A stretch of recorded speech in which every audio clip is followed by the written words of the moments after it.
tous, bienvenue sur la chaîne de Concept Sport Automobile. Aujourd'hui, on vous présente la plus mythique et reconnue des supercars modernes, la Lamborghini Aventador dans sa version S, un 6,5 litres atmosphérique V12 de 740 chevaux et un son mythique.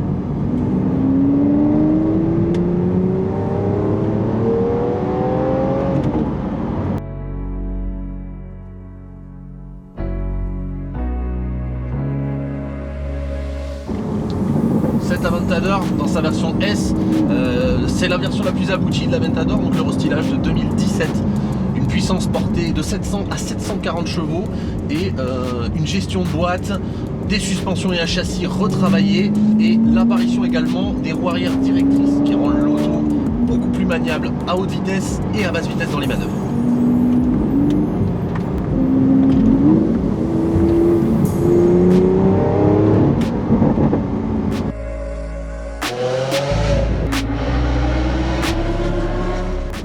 Présentera plus l'image qu'a l'Aventador aux yeux du public, qu'il soit passionné automobile ou néophyte. C'est aujourd'hui sur le marché la supercar qui se rapproche le plus d'une hypercar. Vous voulez investir dans un véhicule ultra exclusif avec un design furtif, violent, aéronautique, c'est ce véhicule qu'il vous faut.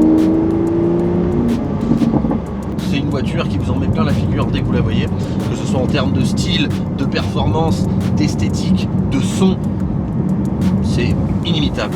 Alors pour dédiaboliser un petit peu le produit, on a une image véhiculée surtout par les non-utilisateurs de la voiture qui fait que c'est une auto inroulable, inconfortable. C'est effectivement une voiture qui est très large, 2 mètres à l'arrière, pas au rétroviseur. Maintenant, cette auto dans sa version S a quand même bénéficié de pas mal d'améliorations, notamment je disais au niveau du châssis, mais surtout au niveau de la gestion de boîte et de l'apparition des roues arrière directrices qui rendent l'auto vachement plus polyvalente. Là, actuellement, on circule dans la voiture en mode Strada avec la boîte en mode, je vais la mettre automatique. Voilà. On est en termes d'utilisation, de confort et de polyvalence, là on va se situer sur un équivalent Audi R8 dans sa version V10 Airtronic, un petit peu mieux, clairement en mode automatique, la gestion des rapports de boîte et des passages de vitesse est quand même vachement plus souple. Objectivement, en tant qu'utilisateur, je pense que la première chose qui va être potentiellement compliquée à gérer, c'est le gabarit. Mais une fois qu'on a passé ça, ce petit gap, il faut un petit quart d'heure d'adaptation, se faire à la largeur du véhicule. Il y a Sparris qui est très en avant, qui est très plat. C'est une auto qui est roulable. Clairement, aujourd'hui, la plus grosse pression n'est pas mise par la voiture, mais par le conducteur avant qu'il s'en serve. Oui, c'est violent, oui, c'est large, oui, c'est stratosphérique, mais ça s'utilise.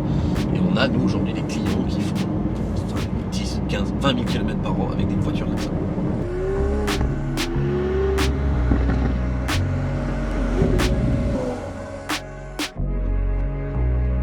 Passage au mode sport, on est un petit peu plus clinquant, mais surtout ce qui va nous intéresser sur cette voiture, qui est maintenant, depuis le temps qu'on tourne, à température, c'est le mode Corsa, qui vient juste avant le mode Ego, qui lui vous permet de régler vos propres paramètres. Mais là, on est à fond, avec indicateur de G ici, vous voyez le contour a changé, et on passe sur un mode full manuel. Sur la Lamborghini Aventador S, on trouve toujours la boîte mécanique robotisée, pas de double embrayage. On est toujours sur une boîte simple embrayage. C'est un choix, c'est voulu par Lamborghini. Cette voiture se veut dans son style, dans ce qu'elle dégage, violente. Et ben derrière le volant, c'est pareil.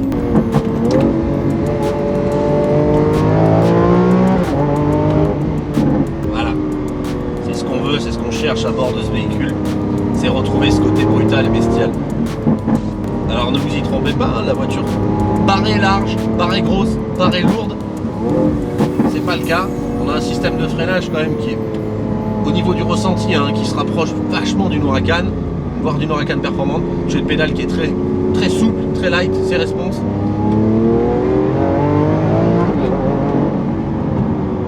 La voiture freine droit, vire à plat, on sent pas le poids.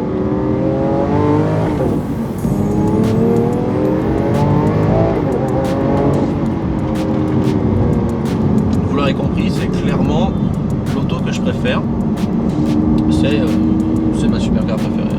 En termes de style, de performance, je me répète, mais c'est vraiment ce qu'il y a de plus exclusif.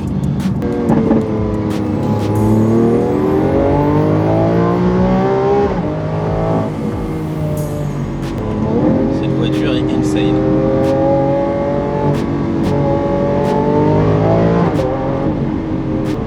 Au-delà, à part une hypercar, il n'y a rien qui vous procurera de telles sensations.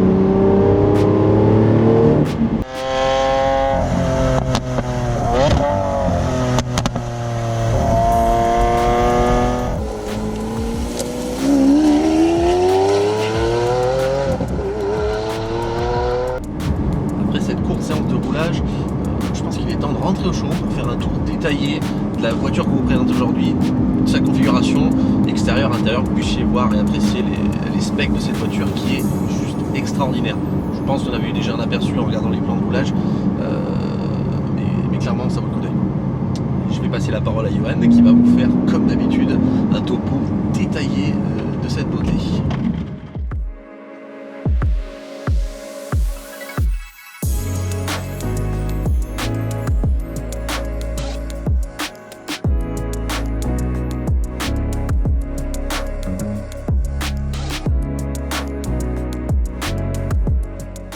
La Lamborghini Aventador S est d'ores et déjà une icône de la culture populaire.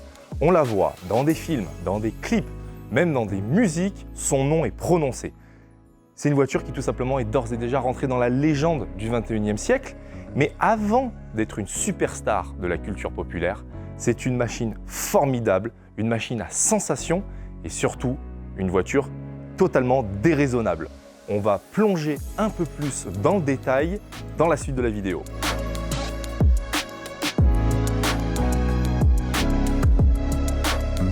Tout d'abord, le design. Vous le voyez, par rapport à toutes les autos qui sont ici présentes dans le showroom, elle est complètement différente. Elle n'a rien à voir. Toutes les lignes sont extrêmement tendues et surtout plates. Il y a très peu de rondeur sur cette voiture. C'est ce qui la rend réellement aussi exceptionnelle et aussi décalée de la production actuelle. Ça lui permet aussi évidemment un aérodynamisme sans précédent. L'Aventador S, par rapport à l'Aventador première du nom, bénéficie de 130% d'appui supplémentaire sur le train avant. C'est quand même pas négligeable, c'est grâce au nouveau pare-choc avant qui a été redessiné. L'aileron à l'arrière aussi permet un nouvel appui aérodynamique haussé de 30%.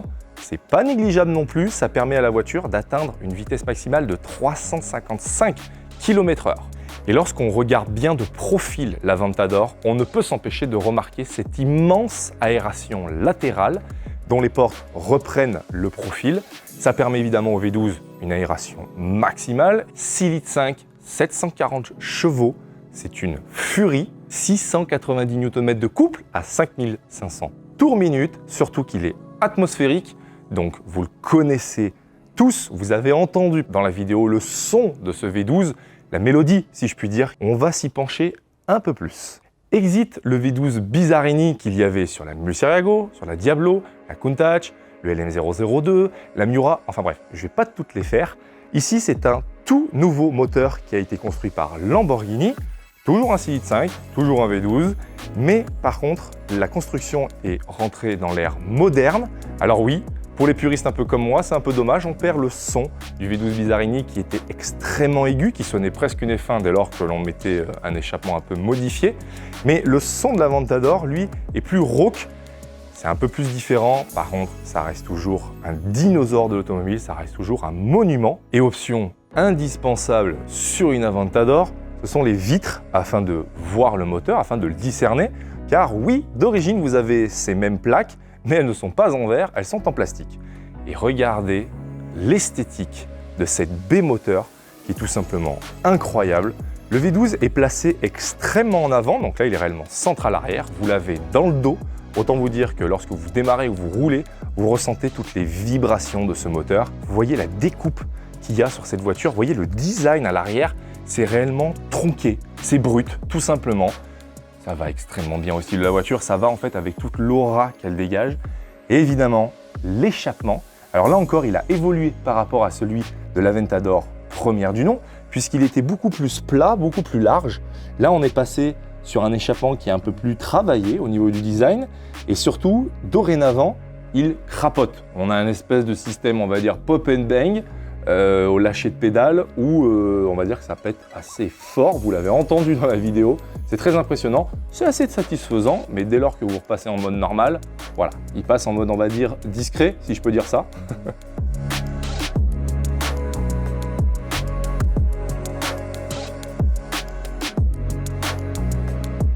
Une des vues que j'adore sur l'Aventador, eh ben, c'est celle que vous voyez à l'instant, c'est cette arrière, mais vue d'en haut. Ça nous permet de vraiment profiter du design, où je vous disais, ce ne sont que des lignes tendues. Voyez ces lignes au niveau de la baie moteur, les lignes de l'aération, les lignes de toit aussi, qui sont extrêmement tendues, extrêmement fluides. C'est ce qui offre justement à cet Aventador ce caractère si spécial. On le voit sur toutes les autres voitures que l'on a ici dans le showroom, aucune ne reprend ne serait-ce que 10% des lignes de l'Aventador. Et encore un élément de design absolument somptueux sur l'Aventador, ce sont ces jantes. Alors ici, elles sont en option. Ce sont les Dianthus en aluminium forgé, 20 pouces. Elles sont absolument sublimes. Personnellement, je ne vois pas d'autres jantes qui peuvent aller à l'Aventador d'origine. Elles sont issues de l'Aventador SV et surtout, elles cachent un système de frein 400 mm absolument monumental avec des étriers 6 pistons à l'avant, 4 pistons à l'arrière. Je vous laisse juger de la taille de l'étrier par rapport à ma main. C'est absolument immense. Il n'en faut pas moins pour freiner la voiture, puisque 1650 kg. Alors, ce n'est pas un poids absolument déraisonnable pour le gabarit du véhicule, mais elle obtient ce poids grâce à sa cellule carbone que l'on va voir juste après. Mais aussi, j'en profite pour vous montrer la taille de l'aération sur le latéral, toujours avec ma main, pour comprendre en fait la profondeur qu'a cette aération. C'est absolument immense. Ça donne justement cette dimension de l'Aventador qui est si spéciale. Et encore un autre élément du design, évidemment les portes de l'Aventador. Ça, vous les connaissez tous. Les portes en élytre Lamborghini, c'est fameux, c'est beau et surtout c'est iconique. Ça va avec la voiture. Hyper facile d'utilisation. Pour se glisser à l'intérieur, je vais vous faire une petite démo. Un pied, en premier les fesses, on essaie de ne pas toucher le latéral et on rabat le pied et vous êtes confortablement, entre guillemets, installé dans les superbes baquets fixes avec cuir Alcantara sur piqûre jaune.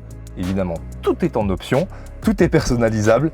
Mais par contre, une fois à l'intérieur, c'est exactement comme notre Huracan Performante. On est extrêmement bien calé, on est prêt à affronter la route. On en parlait juste avant pour le poids de la voiture. C'est cette cellule carbone qui lui permet ce poids si bas, entre guillemets, pour le gabarit. Ça lui permet une extrême rigidité, une extrême sécurité, mais surtout, voilà, de gagner du poids sur l'ensemble de la structure. Et vous apercevez aussi la plaque Aventador rétroéclairée en carbone. Évidemment, c'est aussi une option.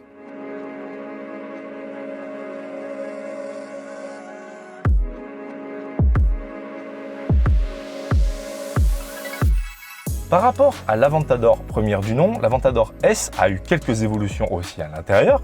Elle a un nouvel écran au centre, ce qui vous permet aussi maintenant d'avoir Apple CarPlay.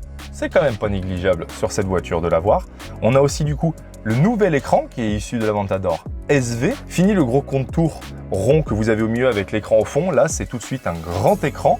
Et lorsque vous affichez vos modes, etc., eh ben, on peut mettre le mode Corsa, ça affiche le contour tout le long. C'est absolument magnifique, c'est un très beau visuel et surtout, ça vous dit exactement à quel moment il faut passer le rapport. Et un élément de style dont on avait déjà parlé dans la Lamborghini Huracan Performante, qui avait été repris de l'Aventador première du nom, c'est le bouton de démarrage avec ce fameux petit cache façon aviation. Toujours un plaisir de le toucher, c'est très doux, je ne sais pas pourquoi, c'est extrêmement satisfaisant de juste ouvrir le bouton. Et évidemment, vous avez le Start and Stop qui vous permet de mettre feu au moteur qui est vraiment juste ici dans votre dos. Et vous allez voir, la voiture vombrit, le son est absolument dément.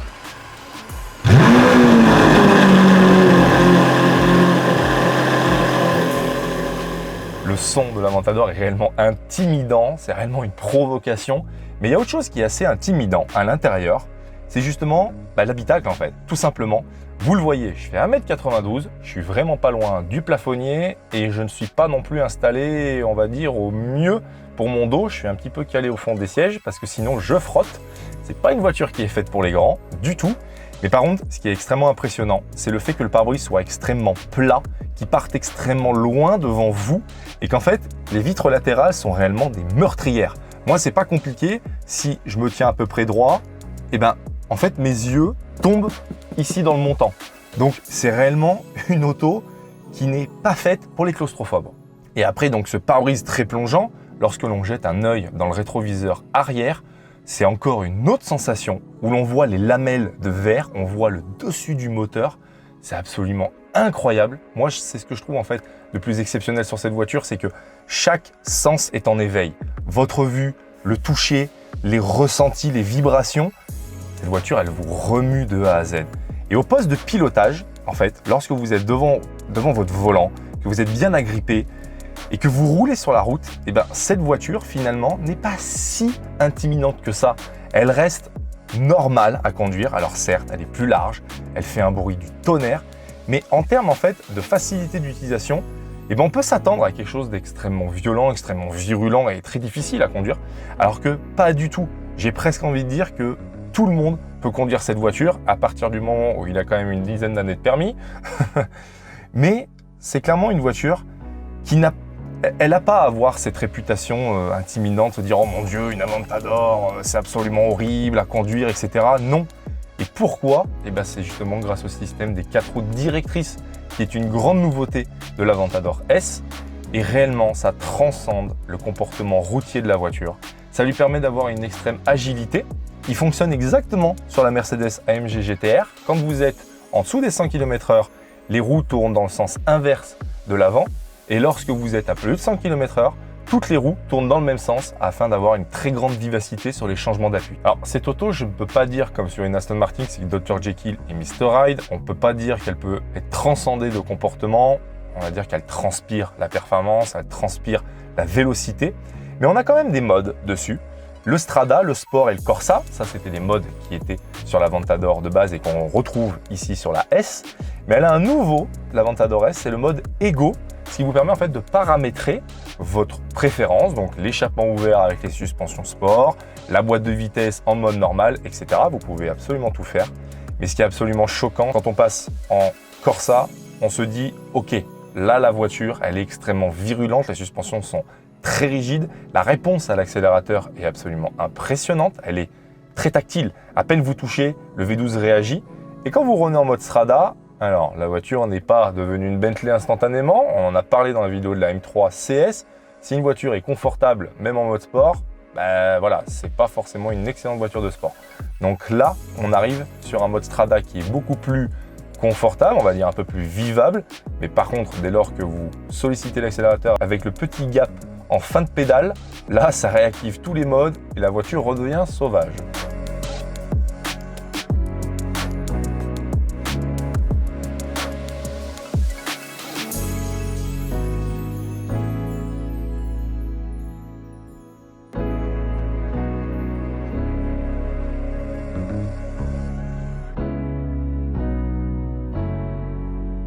Et afin de conclure cette vidéo en bonne et due forme, l'Aventador, maintenant vous l'aurez compris, elle est réellement ancrée dans la culture populaire, mais aussi ancrée dans la culture automobile, car nous, car guys, lorsque nous en voyons une ou que nous en conduisons une, les émotions sont là. C'est une voiture absolument incroyable. Elle est hors de ce temps, elle est hors de ce siècle, elle est déconnectée de la réalité, elle est déconnectée de tout ce qui se fait dans l'automobile, et c'est bien ça qu'on aime dans l'Aventador. C'est que justement, elle a sa propre personnalité.